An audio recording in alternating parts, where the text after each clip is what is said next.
Green card అనేది ఎలా వస్తుంది? దాని ప్రాసెస్ ఏంటి? మెయిన్ అడ్వాంటేజ్ ఏంటంటే green card and it's a document. ఆ డాక్యుమెంట్ తోటి మనం యుఎస్లో ఎన్ని రోజులైనా ఉండొచ్చు, పర్మనెంట్గా ఉండొచ్చు. ఈ వీసాల మీద నుంచి వచ్చిన వాళ్ళకి గ్రీన్ కార్డ్ రావడానికి యూజువల్‌గా ఎంత టైం పడుతుంది? ప్రతి మచ్ ఏ కేటగిరీ తీసుకున్నా కూడా ఇండియాకి చాలా టైం పడుతుంది. EB1లో లక్కీలీ కనుక క్వాలిఫై అయితే ఉన్నంతలో కొంచెం ఫాస్ట్గా వస్తుంది.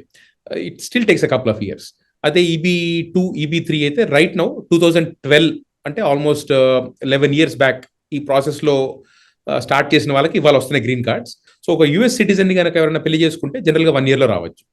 ఎవరైనా గ్రీన్ కార్డ్ హోల్డర్ని పెళ్లి చేసుకుంటే ఇండియన్స్ ఎవరైనా గ్రీన్ కార్డ్ హోల్డర్ని they also come as qualifying relative, but కొంచెం టైం లైన్స్ ఎక్కువ.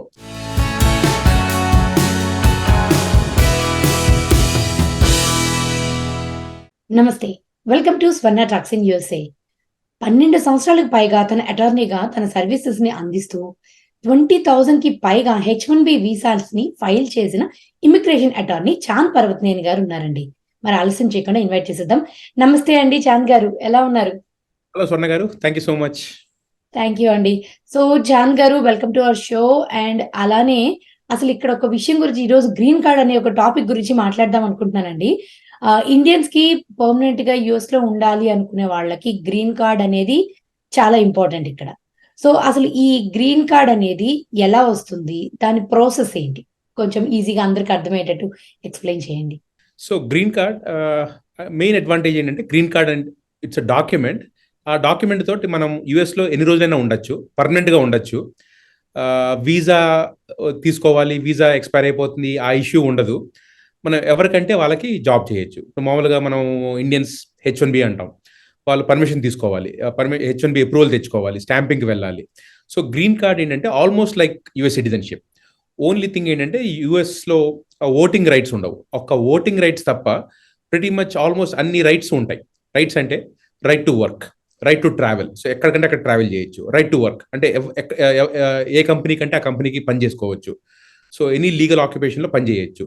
సో ఈ రైట్ టు వర్క్, ఈ రైట్ టు ఈ ట్రావెల్, ఫ్రీలీ ట్రావెల్, ఇది it's a kind of a right. ఆ రైట్ వస్తుంది గ్రీన్ కార్డ్ తోటి. అందుకోసం ఏంటంటే మనము ఇండియన్స్ అందరం ఏంటంటే once we start a career in US, so once career start అయిన తర్వాత the next goal is, because మనకి ఇక్కడ కెరియర్ ఉంది, కెరియర్తో పాటు మనకి స్టెబిలిటీ కావాలి. స్టెబిలిటీ అంటే మనం ఇండియా ట్రావెల్ చేయాలంటే వెనక్కి వస్తాకి వీసా తీసుకోవాలా, తీసుకోకూడదా, ఇలాంటి హ్యాజల్స్ ఉండకూడదు. వాళ్ళ కంపెనీ మారాలంటే మనకి వాళ్ళు స్పాన్సర్ చేయాలా, స్పాన్సర్ చేయకూడదా, ఇలాంటి అన్సర్టనిటీ ఉండకూడదు. అందుకోసం green card. So green card ఏంటంటే ఒక document to permanently stay and work in United states. ఇది అంటే ఇండియన్స్ ఎవరైతే లాంగ్ టర్మ్ యూఎస్లో ఉందాం అనుకుంటున్నారో ప్రతి ఒక్కళ్ళ గోల్. అయితే దీనికి యూఎస్లో కరెంట్లీ 2 మెయిన్ వేస్ ఉన్నాయి మన ఇండియన్స్కి. అంటే అట్లీస్ట్ ఇండియన్స్ వాడేవి 2 మెయిన్ వేస్. ఒకటి ఫ్యామిలీ బేస్డ్ ఇమిగ్రేషన్, వన్నిట్లో చెప్తాను. నెక్స్ట్ సెకండ్ ఇది ఏంటంటే ఎంప్లాయ్మెంట్ బేస్డ్ ఇమిగ్రేషన్.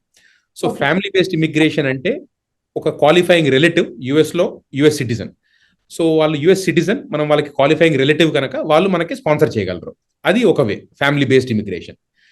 ఇంకొకటి employment based immigration. Employment based immigration అంటే మనకి ఒక కంపెనీ, ఒక యుఎస్ కంపెనీ మనని స్పాన్సర్ చేస్తుంది గ్రీన్ కార్డ్కి. సో అలా త్రూ ఎంప్లాయ్మెంట్ అయితే అది ఎంప్లాయ్మెంట్ బేస్డ్ ఇమిగ్రేషన్. సో ఈ 2 main ways, either through family because we have a qualifying relative, అంటే for example maybe the spouse is a US citizen, or maybe the child is a US citizen, or maybe the father is a US citizen. ఇలా qualifying relationship వాళ్ళు define చేశారు, ఏది qualifying ఏది not qualifying అని. ఆ relative కనుక qualifying relationship పారామీటర్స్లో ఉంటే they can use family based immigration. లేదంటే సెకండ్ ఆప్షన్ ఏంటంటే వర్కింగ్ ఫర్ సంబడి. ఇప్పుడు somebody works for Microsoft or somebody works for Google, రేపు ఆ కంపెనీ స్పాన్సర్ చేస్తుంది ఎంప్లాయ్మెంట్ బేస్డ్ ఇమిగ్రేషన్కి. సో అదొక ప్రాసెస్. సో ఈ 2 మెయిన్ వేస్ అండి మన ఇండియన్స్కి, either family or employment based.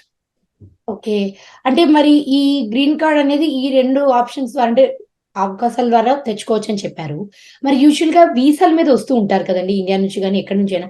ఈ వీసాల మీద నుంచి వచ్చిన వాళ్ళకి గ్రీన్ కార్డ్ రావడానికి యూజువల్‌గా ఎంత టైం పడుతుంది?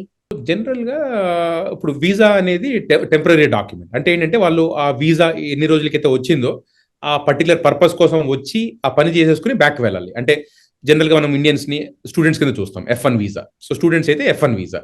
అదే ఎంప్లాయీస్ అయితే జనరల్గా మనం ఇండియన్స్ చూసేది H1 ఆర్ L1 దాని మీద వచ్చి వర్క్ చేసుకుంటారు. సో ఇవన్నీ ఏంటంటే సమ్ పర్టికులర్ టైంకి ఇస్తారు. సో ఆ పని అయిపోగానే జనరల్గా ఏంటంటే మనం ఇండియా వెళ్ళిపోవాలి. ఆర్ ఇక్కడ ఉండాలి అంటే మనం ఏంటంటే ఆ గ్రీన్ కార్డ్ ప్రాసెసింగ్లో ఆ స్టెప్స్ ఫాలో అవ్వాలి. అయితే ఇప్పుడు ఎన్ని రోజులు పడుతుంది? జనరల్గా ఏంటంటే ఇప్పుడు ఇండియన్స్కి అన్ఫార్చునేట్లీ చాలా ఎక్కువ టైం పడుతుంది. ఇది ఎంప్లాయ్మెంట్ బేస్డ్ కేటగిరీ కనుక వెళ్తే.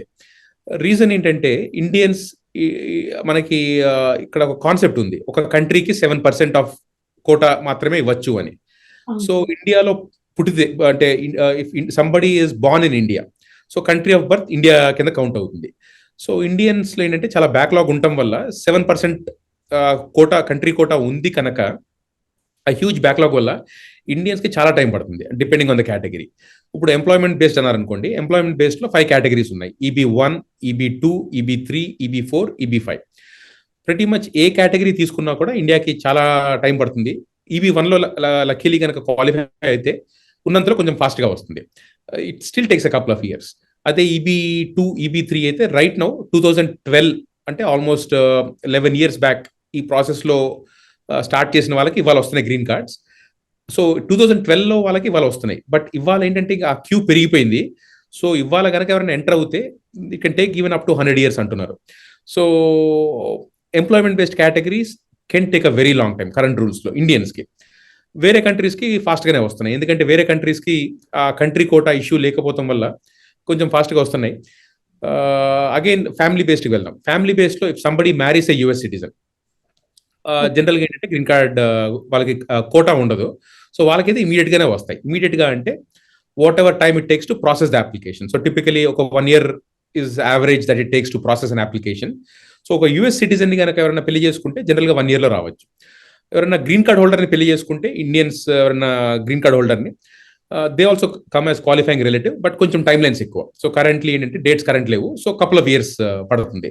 అలాగే ఎవరైనా ఇఫ్ US సిటిజన్ వాళ్ళకి ఎవరైనా బ్రదర్ ఆర్ సిస్టర్ ఉంటే, so US citizen can sponsor brother or a sister. So ఎవరైనా బ్రదర్స్ ఆర్ సిస్టర్స్ ఇండియాలో ఉంటే వాళ్ళకి స్పాన్సర్ చేయొచ్చు. బట్ అన్ఫార్చునేట్లీ ఏంటంటే దానికి అరౌండ్ 15+ years పడుతుంది కరెంట్లీ. సో టైం లైన్ కొంచెం ఎక్కువ దానికి.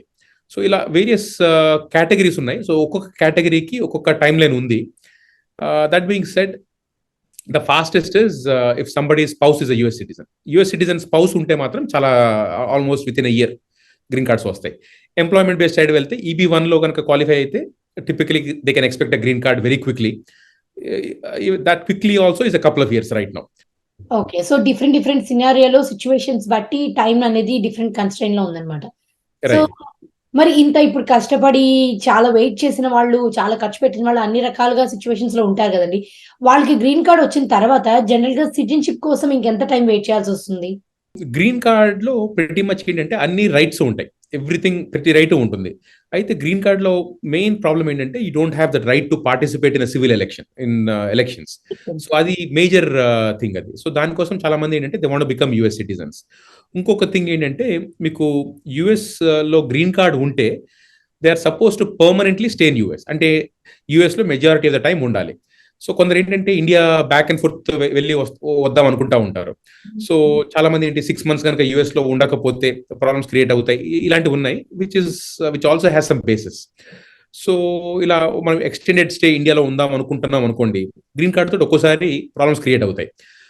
ఎందుకంటే US లో కంపల్సరీ 6 months ఉండాలి, లేకపోతే ఎక్కువ టైం ఇండియాలో ఉంటే గ్రీన్ కార్డ్ పోతుంది, ఇవన్నీ జరుగుతూ ఉంటాయి. సో అందుకోసం ఏంటంటే the next best option is get US citizenship. ఎందుకంటే US సిటిజన్షిప్ కనుక ఉంటే they can stay in India for however time they want, ఏం ప్రాబ్లం రాదు. So more rights as a US citizen they have more rights. అంటే ఎలక్షన్లో participate చేయొచ్చు. So తర్వాత కొంచెం ఎడిషనల్ రైట్స్ ఉంటాయి. సో దానివల్ల I think people should apply for citizenship if they qualify. So qualify అవ్వాలంటే ఏంటి? సో జనరల్గా ఏంటంటే ఎవరికైనా గ్రీన్ కార్డ్ వస్తే with in 5 years they become eligible to apply for a green card. So 5 years జనరల్గా timeline. Exceptions ఉన్నాయి. Exceptions కొందరు 3 yearsలో కూడా చేయొచ్చు. But most of the people who are Indians who get green cards జనరల్గా ఏంటంటే వాళ్ళ రూల్ 5 years వెయిట్ చేయాలి. ఆ 5 yearsలో they have to prove they don't have any criminal history. They have to prove that they pay taxes on time. So ఆ tax returns అన్ని జాగ్రత్తగా ట్యాక్స్లు పే చేయాలి.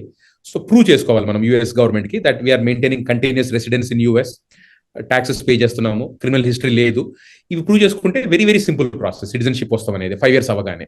సో మెయిన్ ఏంటంటే ఆ 5 years వెయిట్ చేయాలి. వీసా మీద వచ్చిన వాళ్ళకి గ్రీన్ కార్డ్ రావడానికి చాలా టైం పడుతుంది కానీ గ్రీన్ కార్డ్ వచ్చిన వాళ్ళకి మాత్రం ఒక 5 years లో వాళ్ళకి ఎలిజిబిలిటీ వస్తుంది అనమాట, అప్లై చేసుకునే అవకాశం, సిటిజన్షిప్.